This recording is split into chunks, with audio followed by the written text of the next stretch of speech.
श्वेत अर्थात सादा रंग, कह दिया जाए तो व्हाइट कलर, है ना।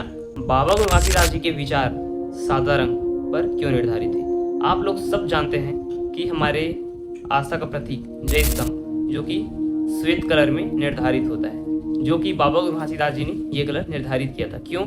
क्योंकि श्वेत रंग सत्य और शांति का प्रतीक है, ये तो आप सब लोग जानते हैं। लेकिन जय स्तंभ के समान कोई ऐसी वस्तुएं हैं, अब कह दिया जाए तो प्रकृति का एक भाग, जिसे बाबा जी ने स्वयं निर्धारित किया था।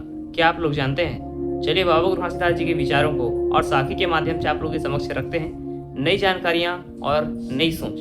तो नमस्कार दोस्तों, मेरा नाम है संदीप और आप लोगों को फिर स्वागत है मेरे एक नए वीडियो पर। तो चलिए आज का वीडियो स्टार्ट करते हैं। अगर उससे पहले आप हमारे चैनल पर नए हैं तो वीडियो को लाइक करना, चैनल को सब्सक्राइब करना, क्योंकि हमारे चैनल पर बाबा गुरु घासीदास जी के विचार, संघर्ष और उनकी वाणियाँ, या फिर कह दिया जाए तो कई महापुरुषों के विचारधारा इस चैनल पर आते रहेंगे। तो चलिए वीडियो को स्टार्ट करते हैं। सृष्टि कह दिया जाए तो प्रकृति का निर्माण आप लोगों ने कई जगह और कई माध्यमों से सुना होगा, जैसे कह दिया जाए गीता, पुराण, बाइबिल या फिर ग्रंथ, इनके माध्यम से आप लोगों ने सुना होगा, या फिर कई महापुरुषों या फिर संतों के विचारधारा उनके वाणियों से सुना होगा। लेकिन आज हम बात करेंगे सृष्टि का अस्तित्व और श्वेत रंग का महत्व।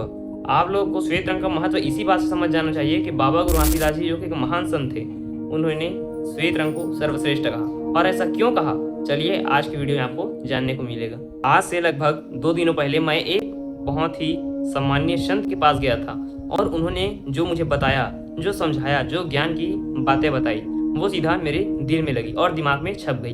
तो उसी बात को मैं आज आप लोगों के समक्ष शेयर करना चाहता हूँ, क्योंकि ज्ञान की बात ऐसे है कि अगर हम अपने पास ही सीमित रखें तो उसका कोई महत्व नहीं रह जाएगा, लेकिन जैसे उसको बांटें तो उसका महत्व भी बढ़ेगा और आप लोगों के समक्ष भी आएगा।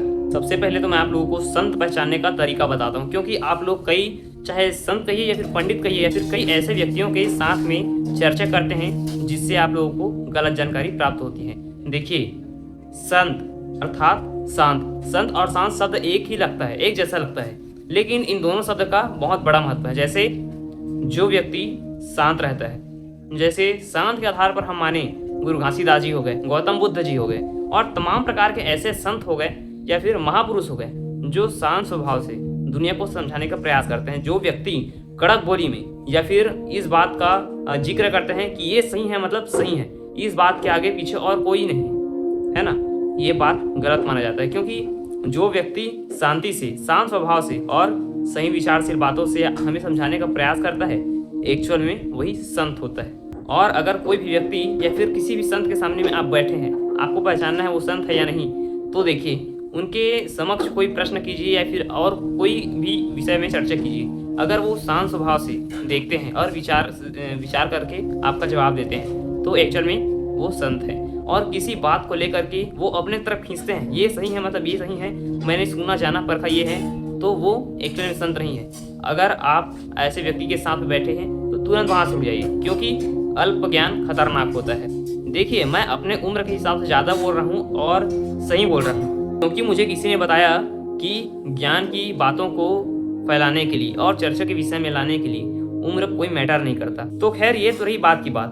अब चलिए मैं बताता हूँ उन संतों के साथ मैंने क्या चर्चा किया और उन्होंने मुझे अमृतवाणी में क्या क्या बातें बताई। वैसे तो हम लोगों ने काफ़ी चर्चा की, लेकिन उन संतों ने जो एक बात बोली, जो कि साखी के माध्यम से, वो बात मुझे बहुत अच्छा लगा।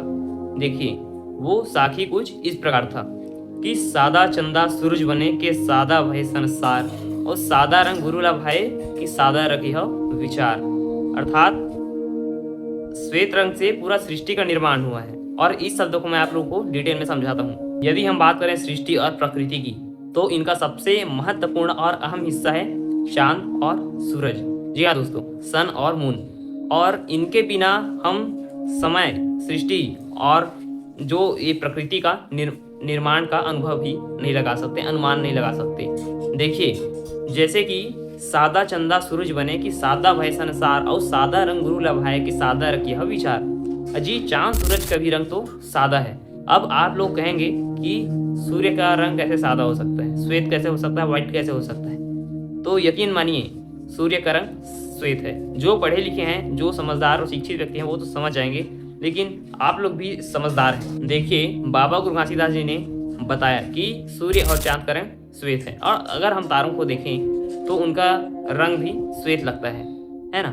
जैसे कि अगर जब सूर्योदय होता है और जब सूर्यास्त होता है तो हमें सूर्य का रंग कैसा दिखता है, बिल्कुल जस्ट अलगी कलर में दिख रहा है ना।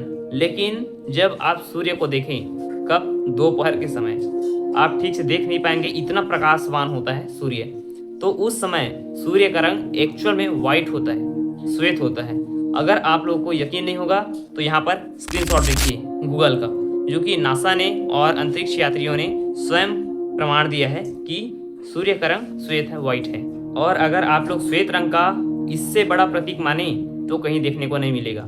देखिए, सूर्य और चंद्रमा ये तो पूरी सृष्टि को प्रकाश करते हैं और श्वेत रंग से नाम से जाने जाते हैं कि श्वेत रंग सत्य और शांति का प्रतीक, जो कि पूरी सृष्टि में प्रकाशवान है और पूरी सृष्टि को प्रकाशित करते हैं। वहीं दूसरी ओर सतनाम का साक्षात प्रतीक हमारा श्वेत खम, जिसे हम जैत खम कहते हैं, और उसे हम अपना आदर्श मानते हैं, उनकी पूजा करते हैं। बाबा गुरु घासीदास जी ने श्वेत खाम को बड़े रूप में दिया था, लेकिन उस श्वेत खाम के आने के पहले उसे हम छोटे रूप में जानते थे, निशाना के नाम से। दोस्तों, बातें तो कई सारी हैं, लेकिन हमें समझने की देर है। जैसे कि संस्कृत में एक श्लोक होता है, लेकिन उस श्लोक के पीछे बहुत बड़ा अर्थ छुपा होता है। उसी तरह हमारे गुरुओं, संतों और महापुरुषों ने जिन बातों को साखी के माध्यम से बताने का प्रयास किया, उन बातों को हमें समझने की आवश्यकता है। बाकी शब्द तो बिल्कुल छोटे होते हैं, बिल्कुल 2 लाइन के, लेकिन उनके पीछे का अर्थ हमें समझना बिल्कुल आवश्यक है। संतों की विचारधाराएं और महापुरुषों की, संतों की बातें इस वीडियो के माध्यम से लाते रहेंगे। गुरुओं, संतों और महापुरुषों की विचारधारा बातों को सबसे पहले जानने के लिए हमारे साथ जुड़े रहना, वीडियो को लाइक करना, चैनल को सब्सक्राइब करना। मिलते हैं नेक्स्ट वीडियो में, तब तक के लिए जय सतनाम।